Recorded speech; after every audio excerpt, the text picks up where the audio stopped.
जय श्री राम। आइए जानते हैं भगवान परशुराम के रामायण से लेकर महाभारत तक के 8 किस्से।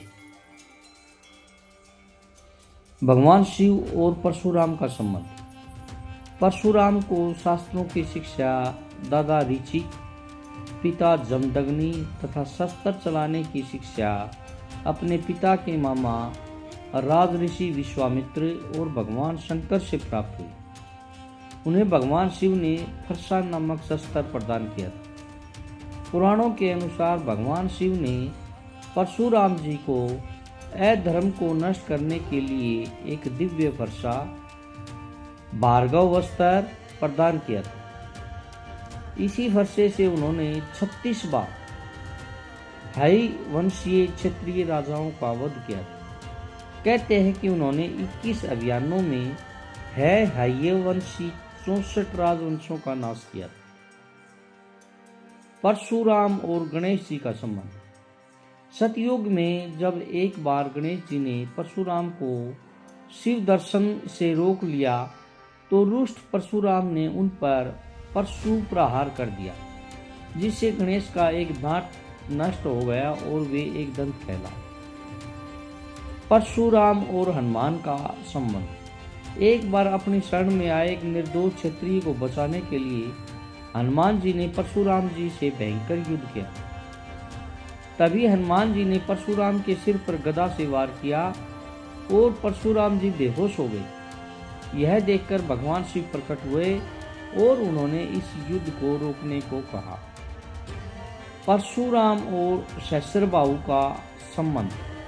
परशुराम राम के समय में हय वंशीय क्षत्रिय राजाओं का अत्याचार था।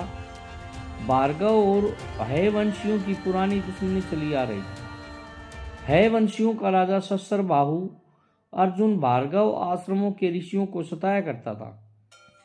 एक समय सहस्त्रबाहु के पुत्रों ने जमदग्नि के आश्रम की कामधेनु गाय को लेने तथा परशुराम से बदला लेने की भावना से परशुराम के पिता का वध कर दिया।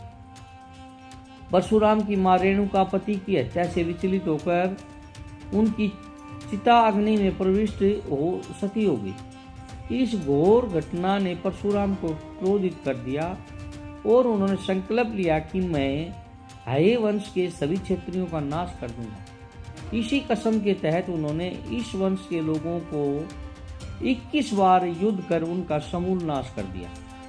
हय वंश का प्रमुख राजा सहस्त्रबाहु था। इसका परशुराम ने वध किया।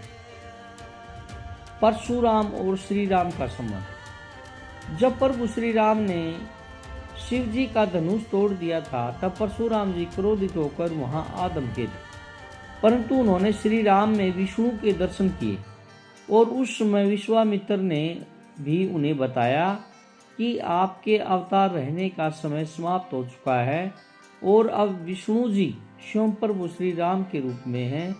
तब परशुराम जी ने राम जी को कोदंड नाम का धनुष दिया।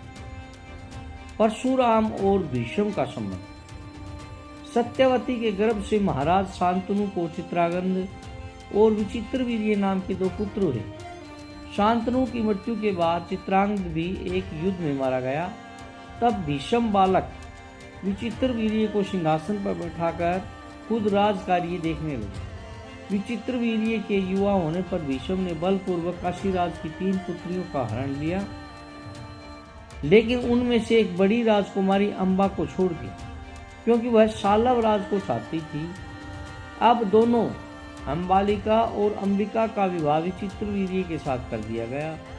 अंबा को जब शालव राज को नहीं अपनाया तो उसने परशुराम से शिकायत की।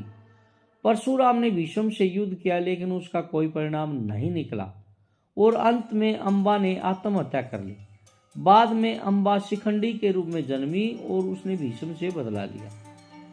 कर्ण और परशुराम का संबंध। उस काल में द्रोणाचार्य, परशुराम और वेदव्यास को ही ब्रह्मास्त्र चलाना और किसी के द्वारा ब्रह्मास्त्र का प्रयोग किए जाने पर उसे असफल कर देना याद था। जब द्रोणाचार्य ने कर्ण को ब्रह्मास्त्र विद्या सिखाने से इनकार कर दिया तब वे परशुराम के पास गए। परशुराम ने प्रण लिया कि वे इस विद्या को किसी ब्राह्मण को ही सिखाएंगे, क्योंकि इस विद्या के दुरुपयोग का खतरा बढ़ गया। कर्ण यह सीखना चाहता था तो उसने परशुराम के पास पहुंचकर खुद को ब्राह्मण का पुत्र बताया और उनसे यह विद्या सीख ली। बाद में इस छल का परशुराम को पता चला तो उन्होंने कर्ण को श्राप दिया कि जब तुम्हें इस विद्या की सबसे ज्यादा जरूरत होगी तब तू इसे भूल जाएगा। परशुराम और श्री कृष्ण का संबंध।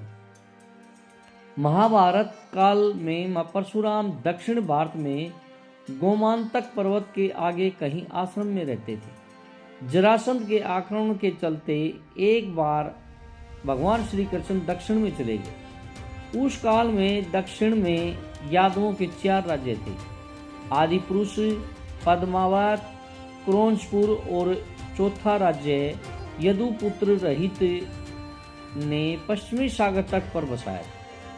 पद्मावत राज्य में वेण्या नदी के तट पर भगवान परशुराम निवास करते थे।